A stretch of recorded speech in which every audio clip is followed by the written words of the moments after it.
Sometimes, the printer can appear offline even when it is switched on and properly connected to the computer.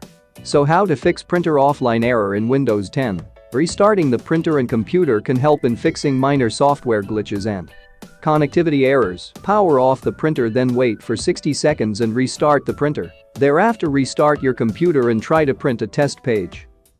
Setting your printer as the default printer on your computer can help in fixing printing problems. First, go to the Windows Start menu and search for Printers and Scanners. Then click on Printers and Scanners and open it. Click on Printers and Scanners in the left pane. In the right pane, select your printer and click on Open Queue option. On the next screen, select the Printer tab and click on Set as Default Printer option. If Use Printer Offline and Pause Printing options are selected, click on them to remove the check mark.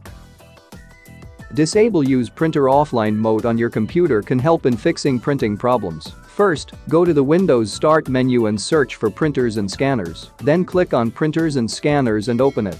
Click on Printers and Scanners in the left pane. In the right pane, select your printer and click on Open Queue option. Under Printer, make sure Use Printer Offline is not selected.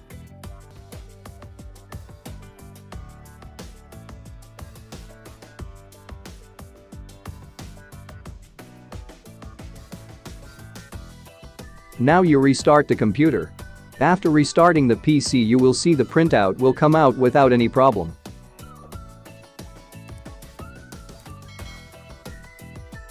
Now, you should find the printer being online, and you should be able to printer without encountering printer is offline error message. I hope this video helped you.